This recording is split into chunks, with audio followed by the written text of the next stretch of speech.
Shalom. Selamat berjumpa kembali dengan firman Tuhan yang diperuntukkan untuk Minggu 27 September 2020, Minggu 16 setelah Trinitatis. Tapi sebelum saya menguraikannya, marilah kita berdoa.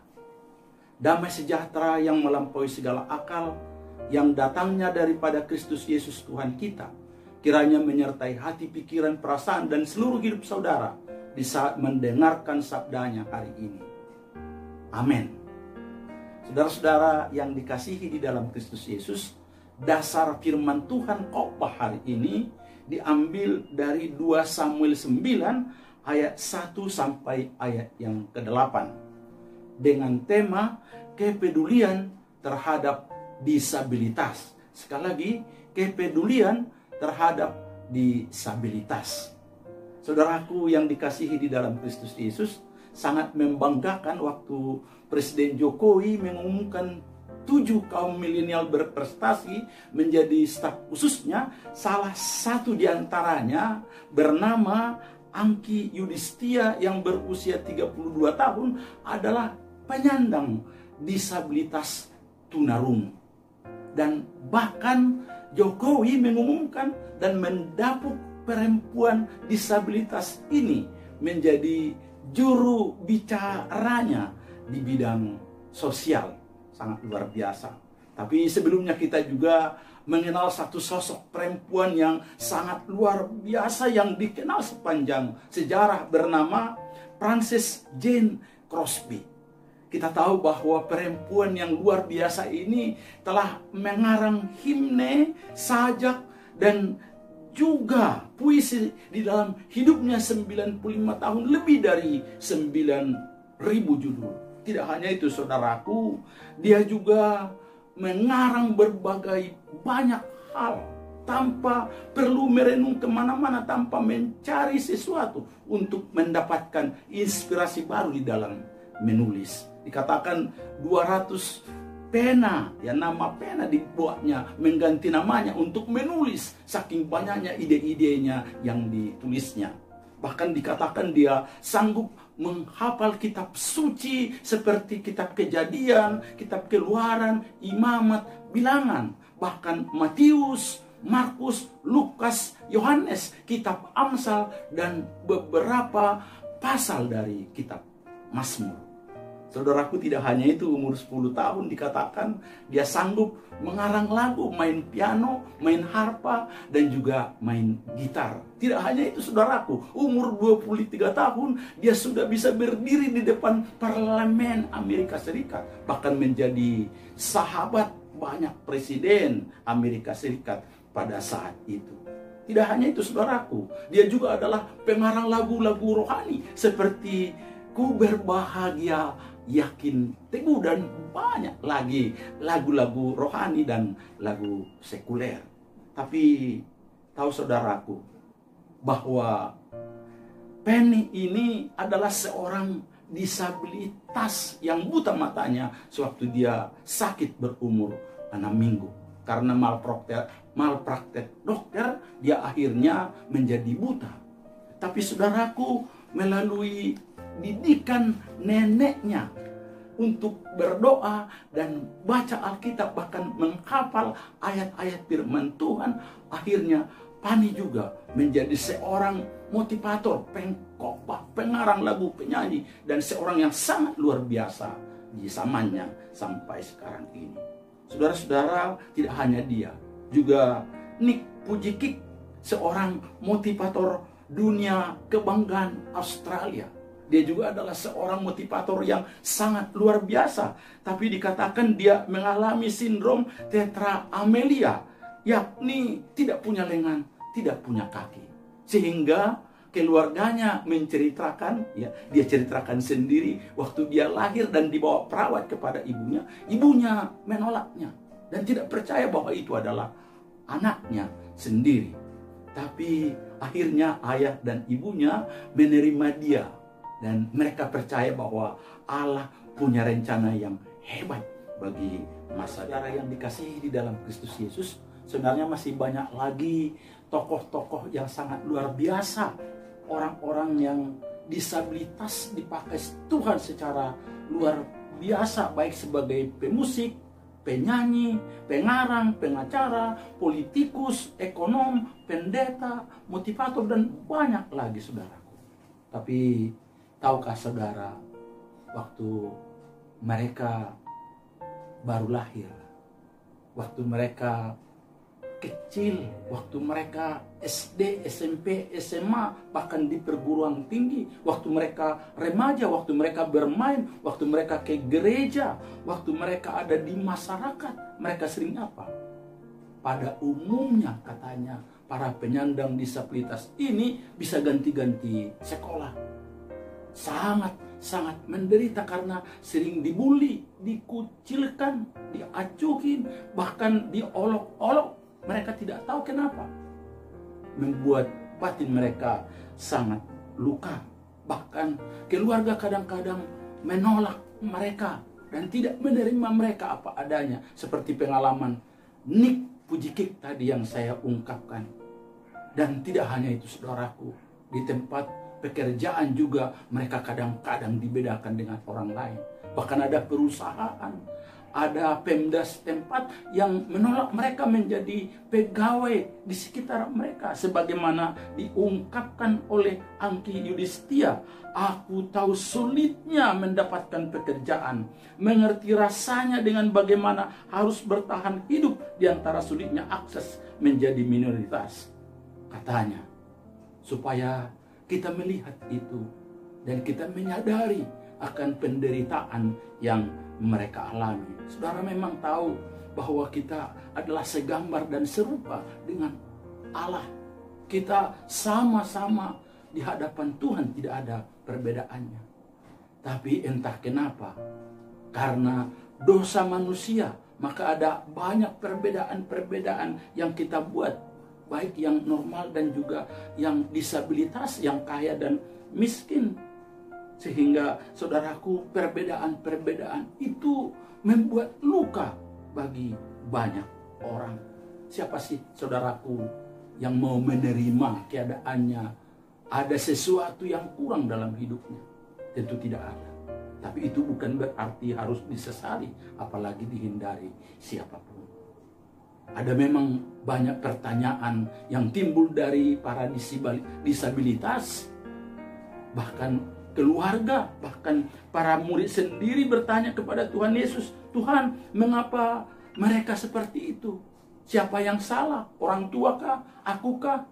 Mengapa mereka memperlakukan kami beda dengan orang lain? Dan kenapa saya menjadi korbannya? Tapi dengan tegas Tuhan Yesus menjawab dalam Yohanes 9 ayat 3 berkata, bukan dia dan bukan juga orang tuanya, tetapi karena pekerjaan Allah harus dinyatakan di dalam dia.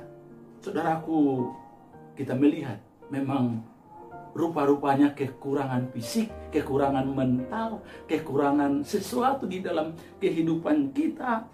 Tuhan Allah mau menyatakan kebesarannya, kekuasaannya di dalam dunia ini dan di dalam orang itu. Karena firman Tuhan katakan, sebab justru dalam kelemahan pula kuasamu nyata menjadi sempurna. 2 Korintus 12 ayat 9. Kita masih ingat betul juga kisah Musa, seorang penyandang disabilitas, tetapi secara tegas Tuhan panggil.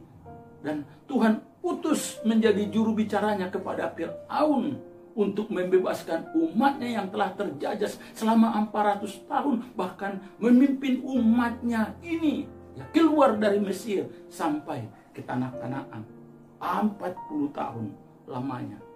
Tapi bukankah Musa sebenarnya mencoba menggunakan kecacatannya untuk menghindar dari pelayanan yang Tuhan berikan padanya?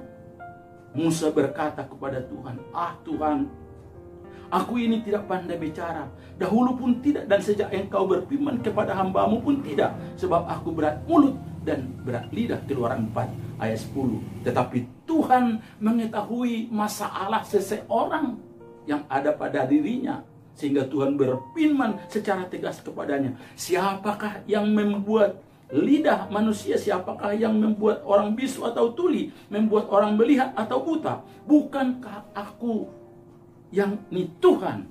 Oleh sebab itu pergilah, aku akan menyertai lidahmu dan mengajar engkau apa yang harus kau katakan. Keluaran 4 ayat 11-12. Saudaraku, di sini Tuhan menunjukkan betapa Tuhan melihat keadaan seseorang dan mau memperlengkapinya supaya dia boleh berdaya guna menjadi berkat bagi banyak orang. Tidak hanya itu saudaraku, Tuhan Yesus juga kita tahu dia mau menjamah, tidak hanya menjamah, tapi juga mau menyembuhkan, mau memberikan yang terbaik bagi semua orang yang berdosa, yang sakit, yang cacat. Ya, bukankah orang-orang yang lumpuh, orang-orang yang buta, Tuhan celipkan, Tuhan sembuhkan. Supaya mereka apa? Supaya mereka memperoleh kekuatan, memperoleh pemulihan dari Tuhan sendiri. Sebab itu saudaraku, kita semua yang cacat, kita semua yang penuh dosa, baik secara fisik, baik secara psikis, mental, dan juga baik secara spiritual. Tuhan Yesus bersedia memulihkan, bersedia menolong supaya kita dapat dipulihkan dan menjadi berkat. Untuk itu, marilah kita perhatikan khotbah kita hari ini, bagaimana Raja Daud yang sungguh dikasihi Tuhan dan sungguh mengasihi Tuhan dan sesamanya. Tidak hanya itu, dia melakukan dengan perbuatannya. Dia mau memperdulikan disabilitas untuk menjadi contoh teladan bagi setiap kita untuk bertindak mengasihi dan juga berbuat peduli kepada disabilitas. Mari kita perhatikan bersama-sama. Yang pertama, saudaraku, Daud berinisiatif mencari, menyelidiki Mephiboset. Sekali lagi, Daud berinisiatif menyelidiki dan mencari Mephiboset. Mari kita perhatikan ayat yang pertama. Berkatalah Daud, masih adakah orang yang tinggal dari keluarga Saul? Maka aku akan menunjukkan kasihku kepadanya oleh karena Jonatan. Ayat yang ketiga. Kemudian berkatalah raja, tidak adakah lagi orang yang tinggal dari keluarga Saul? Aku hendak menunjukkan kepadanya kasih yang dari Allah. Saudaraku, pada waktu itu merupakan satu yang lazim bagi seorang raja yang berhasil merebut singgasana, merebut tahta untuk menghabisi keturunan atau keluarga raja yang menjadi pendahulunya. Karena mereka dianggap sebagai apa? Ancaman yang akan menggerogoti kekuasaannya. Dan memang itu biasa, apalagi ada musuh di antara mereka, itu biasanya akan melenyapkan seluruh keturunan daripada raja yang pendahulunya.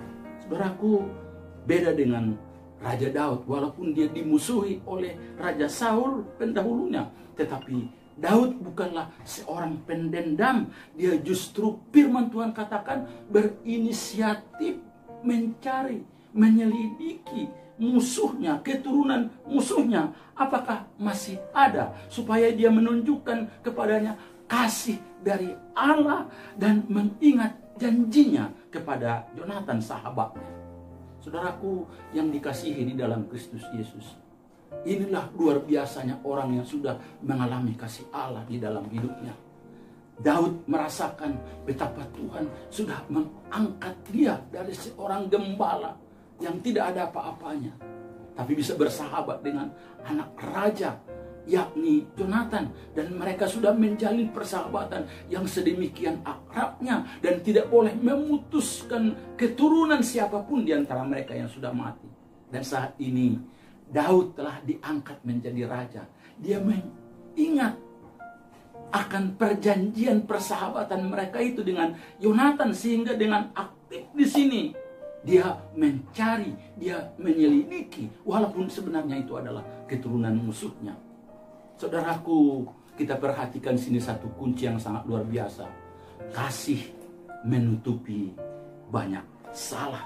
Sehingga Daud, ya, sekali lagi, Daud tidak takut akan konspirasi kejahatan sekiranya itu ada. Karena dia sadar bahwa kasih mampu menutupi kesalahan. Sehingga dia mencari, berinisiatif menemukan, ya, apakah ada keturunan daripada Yonatan sahabatnya. Dan memang saudaraku, didapati masih ada seorang anak Yonatan bernama Mephiboset, atau di tempat lain disebut Meribal 1 Tawari 9 ayat 40. Dia sedang bersembunyi di Lodebar.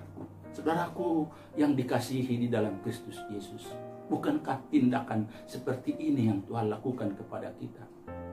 Apakah kita normal? Apakah kita berdosa? Apakah kita hilang disabilitas? Firman Tuhan katakan bahwa Dia akan mencari yang hilang. Dia akan betul-betul mau menemukan orang-orang yang tersesat.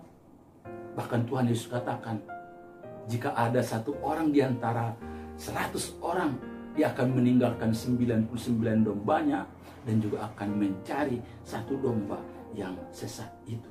Saudaraku, Daud mencari keturunan musuhnya Saul, mengingat kasih Allah dan perjanjian persahabatannya dengan Yonatan.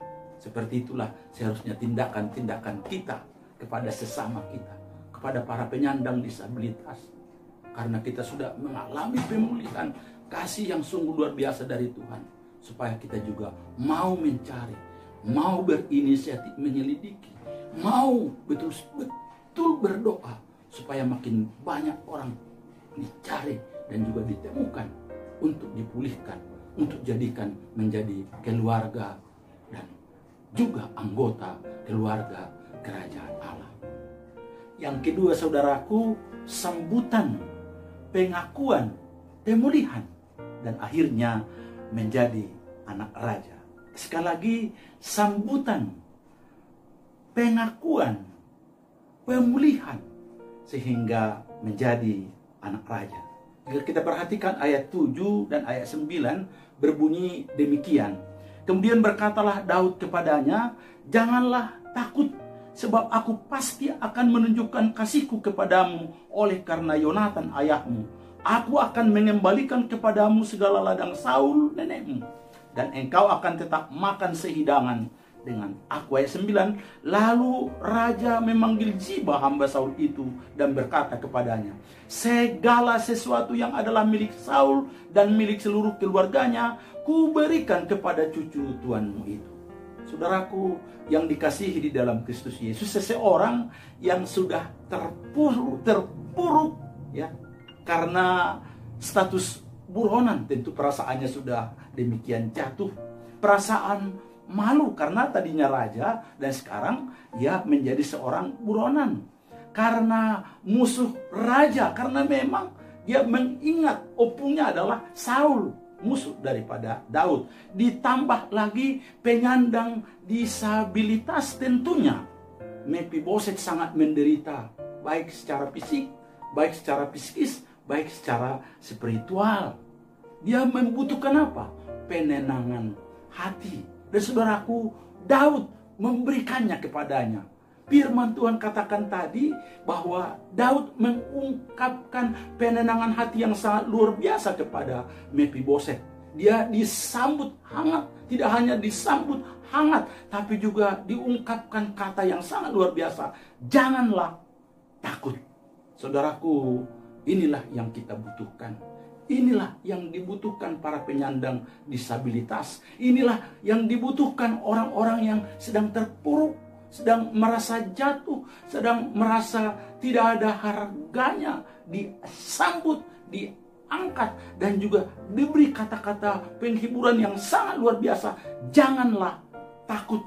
Dan saudaraku, firman Tuhan berulang-ulang kali diungkapkan Tuhan kepada setiap kita yang ketakutan, yang mengalami depresi, yang mengalami kesulitan. Janganlah takut, aku ini Tuhan, aku ini menyertai engkau, aku ini pelindungmu, aku ini Allahmu. Dan tidak hanya itu saudaraku, setelah Mephiboset dibawa kepada Daud, tidak hanya penenangan hatinya yang diberikan oleh Daud, tapi juga ada janji yang sangat-sangat luar biasa. Yang apa? Bahwa Daud berjanji mengembalikan semua tanah-tanah yang pernah dimiliki Saul ke tangan Mephiboset. Ini luar biasa saudaraku. Dan saat sambutan itu, saat pengakuan itu diberikan oleh Daud kepada Mephiboset, ada sesuatu yang sangat luar biasa menurut saya di sini. Yang ini apa? Ketika Mephiboset dengan rendah hati, ya, sangat-sangat luar biasa di sini. Dia dengan tulus berkata, aku ini adalah hambamu. Dia tidak berkata, aku ini memang sepatutnya dengan sombong berkata, aku kan cucunya raja pertama Israel. Saya sepatutnya menerima itu, tidak. Tapi dia katakan apa? Aku ini hambamu. Memang benar, dia adalah anak panglima Yonatan. Tapi dia tidak berkata, aku ini seorang yang hebat, keturunan panglima, keturunan raja. Tidak, saya ini hambamu. Saudaraku, tidak hanya dia mengakui dia adalah pemilik yang dimiliki oleh Raja Daud. Ada satu istilah yang sangat luar biasa di sini, diungkapkan dengan rendah hati dalam ayat 8. Lalu sujudlah Mephiboset dan berkata, apakah hambamu ini sehingga engkau menghiraukan anjing mati seperti aku? Saudaraku, kata anjing pada saat itu di Israel adalah musuh, adalah najis, adalah kotor, adalah pengganggu, dan lain sebagainya. Artinya tidak berarti sudah pengganggu, sudah musuh, sudah najis, kotor, dikatakan lagi sini apa? Mati. Artinya saya tidak ada apa-apanya. Saya sudah mati. Saya tidak berhak untuk itu semuanya. Tapi justru saudaraku, pengakuan yang sangat rendah hati inilah merubah menjadi sangat manis. Daud, firman Tuhan katakan di sini, tidak memandang dia najis, kotor, pengganggu, tapi dia sungguh-sungguh berarti. Dia sungguh-sungguh berharga, lebih berharga daripada emas dan perak.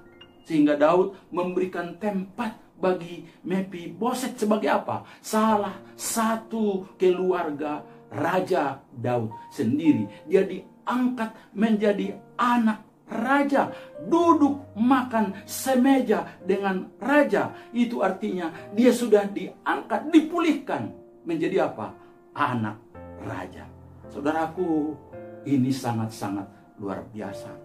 Sebab Mephiboset yang tadinya sudah sangat-sangat menderita, sekali lagi sangat-sangat menderita, pelarian, ya, bersembunyi secara batin, sangat luka. Karena ya tidak ada lagi figur ayah yang menjadi pelindung, ya, tidak ada lagi sesuatu yang bisa dibanggakan. Tidak hanya itu, dia adalah keluarga keturunan musuh Daud. Tidak hanya itu saudaraku, dia penyandang disabilitas, tapi atas pengakuannya itu, ya, dia justru mendapatkan perlakuan yang sangat istimewa. Dia diangkat, ya, menjadi apa? Menjadi anak raja. Itu artinya, ya, air mata dirubah menjadi apa? Mata air. Racun dirubah menjadi apa? Daud. Racun digantikan menjadi apa? Madu. Tidak hanya itu saudaraku, kematian berubah menjadi kehidupan. Padahal kita tahu dulu, ya, Daud diperlakukan sedemikian menderitanya, sangat buruk oleh Saul. Tetapi Daud sekarang memperlakukan Mephiboset sangat baik. Dulu Saul, ya, sangat ragu-ragu mengangkat dia menjadi keluarga raja, menjadi menantu raja. Padahal itu sudah dijanjikannya untuk memberikan putrinya. Tapi dia sangat ragu-ragu, takut nanti dari dalam ada konspirasi jahat menggantikan dia raja. Tapi sekarang justru Daud, ya, dengan sukacita, penuh kasih, mengingat perjanjiannya kepada Yonatan sahabatnya, dia menjadikan Mephiboset sahabatnya, menjadi keluarga raja. Saudaraku yang dikasihi di dalam Kristus Yesus, inilah hebatnya orang yang sudah mengalami anugerah, mengalami kasih Allah di dalam hidupnya. Dia tidak pandang bulu lagi, dia tidak peduli lagi itu musuh, Itu seseorang yang menyandang disabilitas. Itu seseorang yang tidak patut. Tapi karena Allah sendiri memperlakukan dirinya berharga, dia juga mau menolong, menghargai, menopang orang-orang yang lainnya. Saudaraku, Tuhan sudah memperlakukan kita yang tadinya adalah musuh Allah, tapi diperdamaikan di dalam Yesus Kristus. Tidak hanya kita, tapi juga para penyandang disabilitas. Seharusnya kehidupan kita juga mau mencontoh Daud. Tidak hanya menyambut, tidak hanya mencari, menemukan, berusaha kepada orang-orang yang disabilitas, kepada orang-orang yang terpuruk, orang-orang yang hancur hatinya, orang-orang yang betul-betul tidak lagi diperlakukan dunia dengan baik. Sekali lagi, tidak hanya kita cari, mari kita sambut. Tidak hanya disambut, tapi juga ditenangkan hatinya. Tidak hanya itu, saudaraku, tapi juga memberikan yang terbaik yang menjadi bagiannya. Karena Allah berjanji untuk memelihara, untuk menjaga, untuk memberikan yang terbaik, bahkan memulihkan, menyembuhkan, memberikan yang segalanya, bahkan memberikan talenta-talenta, memberikan hal yang luar biasa di dalam kehidupan seseorang. Mari kita belajar dari Daud ini supaya boleh menjadi apa? Menjadi berkat bagi banyak orang. Saudara-saudara yang dikasihi di dalam Kristus Yesus Tuhan kita, kita sudah melihat bagaimana penyandang disabilitas adalah anggota masyarakat yang sama berharganya di mata Tuhan, tentunya juga di mata kita. Dan itu berarti mereka adalah salah satu anggota masyarakat yang dapat melakukan banyak hal. Jika apa tadi? Dicari. Kita berinisiatif menyelidiki, mencari. Supaya mereka yang merasa terpuruk, terbuang, yang merasa berbeda, merasa betul-betul hancur hatinya, ya, pikirannya, perasaannya, dan seluruh hidupnya boleh diangkat, boleh disambut, dan boleh dipulihkan oleh Tuhan Yesus. Boleh diampuni oleh Tuhan Yesus sehingga dia menjadi anak raja di atas segala raja, menjadi keluarga kerajaan Allah. Dan apabila mereka diberi kesempatan, percayalah, mereka akan berinisiatif, memiliki tanggung jawab yang luar biasa, mampu berkontribusi hebat dalam berbagai kegiatan di masyarakat, di keluarga, dan juga di gereja dan di negara ini. Itu sudah banyak. Tadi kita sudah lihat Angki, ya, Penny Crosby, dan juga Nick Pujikik. Tidak hanya itu, saudaraku, presiden kita juga pernah penyandang disabilitas, Bapak Presiden Abdurrahman Wahid almarhum. Tidak hanya itu, saudaraku, ada banyak tokoh-tokoh hebat yang Tuhan pakai menjadi berkat bagi dunia ini karena mereka dipulihkan, diangkat, dan juga diberi kesempatan menjadi berkat bagi dunia ini. Saya akan akhiri khotbah saya ini dengan pernyataan yang sangat luar biasa dari Francis Jane Crosby demikian. Tampaknya ini adalah suatu anugerah Tuhan bahwa aku harus buta seumur hidup, dan aku berterima kasih untuk hal ini. Jika kesempurnaan penglihatan duniawi ini ditawarkan kepadaku besok, aku tidak akan menerimanya. Aku mungkin tidak akan bisa menyanyikan himne untuk memuji Tuhan jika aku telah tertarik pada hal-hal yang indah, yang menarik dalam diriku.